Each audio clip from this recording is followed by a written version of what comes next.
통계에 따르면 로또 복권 1등 당첨자 중 절반 정도가 복권 당첨과 관련한 꿈을 꿨고, 그 중에서 조상 꿈을 꾼 사람이 가장 많은 것으로 나타났다. 이런 생각을 한 번쯤 해봤을 것이다. 나도 조상님이 로또 당첨 번호 좀 알려주셨으면 좋겠다. 그리고 1등을 많이 배출한 로또 명당이라는 가게를 들어본 적이 있을 것이다. 과연 로또 1등 당첨자를 많이 배출하는 명당 자리가 존재하는가? 조상 묘를 잘 쓰면 뛰어난 인물이 배출되고, 잘못 쓰면 집안의 우환이 그치지 않는다는 풍수명당설. 과연 명당에 묻힌 조상의 음덕은 시공간을 초월해 후손의 운명을 좌우할 수 있을까?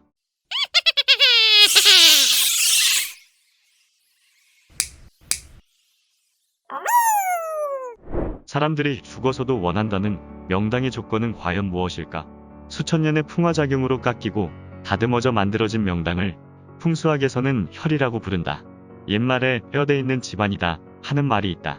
풍수가들에 따르면 이 말은 조상의 시신이 잘 썩어서 뼈만 남는다는 의미라고 하는데, 바로 그 뼈가 땅의 기운을 받아서 후손들에게 복을 전해준다는 것이다.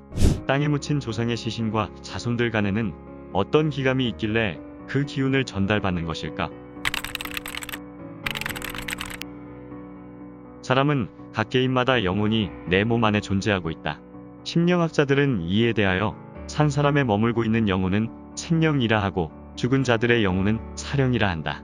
즉 몸이 죽는다 해도 그 영혼은 사령으로서 존재하게 된다는 것이다. 그런데 죽은 자들의 영혼이 불편을 느끼면 그 불편을 해결해줄 상대를 찾게 되는데, 그 상대가 바로 자손들인 것이다.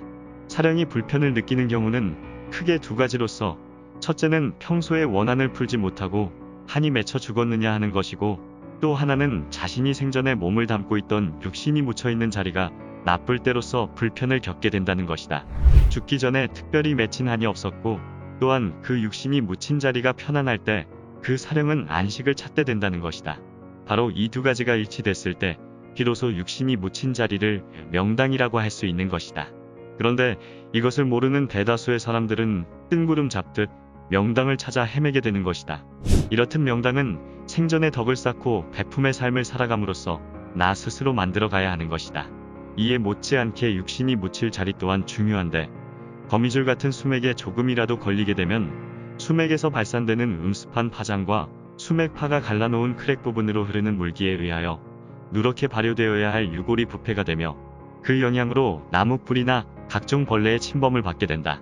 그렇게 될 때 영혼이 중재자가 되어 자손들에게 다른 자리로 옮겨줄 것을 요구하게 되는 것이다. 그렇다면 죽은 조상의 영혼이 어떤 방법으로 자손들에게 부패되어가는 육신과 유골의 고통을 전달하게 될까? 영혼의 세계와 자손들이 사는 이승간에 연락할 수 있는 통신수단도 없고, 그렇다고 조상과 마주대하며 대화를 나눌 수도 없고, 눈으로 볼 수는 더더욱 없는 답답함 속에서 과연 무슨 방법이 있을까? 가장 쉬운 방법은 바로 꿈이다. 자손들의 꿈에 흠뻑 젖은 모습이나 초라한 모습을 보여주기도 하고, 음식이나 각종 물품을 요구하기도 한다. 각종 사고를 비롯한 우환이 깃들게 하여 스스로 깨닫도록 하는 경우도 있다. 물론 원한이 가득한 척신이라는 존재에 의해서 괴롭힘을 당하는 경우가 대부분이지만, 이 내용은 다음 기회에 다루도록 하겠다. 자식들이 귀엽고 예쁘지 않은 부모가 세상에 어디 있겠는가? 그러나 자신의 불편함을 자손들이 깨닫도록 하기 위해서는 괴롭히는 것 이외에는 없는 것이다. 보통 부모님께 혼이 나야 말을 잘 듣게 되는 것과 비슷한 맥락이다. 그러다 보면 사람들은 되는 일이 없다, 뒤로 자빠져도 코가 깨진다, 혹시 조상 산소가 잘못되었나 하는 말들을 농담 반, 진담 반으로 하게 되는 것이다.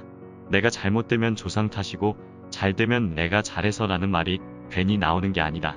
왜 우리 조상님은 나한테는 로또 번호를 안 알려주나? 어림도다! 이건 너무한 거 아니냐고. 하지만 묘자리를 명당에 썼다는 이유만으로 아무 노력도 안 했는데 복을 받는다는 것은 불공평하지 않을까? 단지 조상을 명당에 모셨다고 해서 복을 받는 것이 아니다. 자손의 인품과 노력 여하, 그리고 조상의 덕이 더해져야만 발복한다고 풍수지리학자들은 이야기한다. 사람들은 좋은 땅에 묻힌 조상의 기운이 후손의 운명을 좌우한다고 믿는다. 그러나 조상은 사후에 복을 주기 때문이 아니라 생전에 자신을 세상에 있게 한 존재이기에 그 자체만으로 감사한 것이다. 이런 조상에 대한 순수한 감사와 그들로부터 받은 성실한 태도야말로 땅에 묻혀있는 덕을 복으로 만들어내는 방법이 아닐까.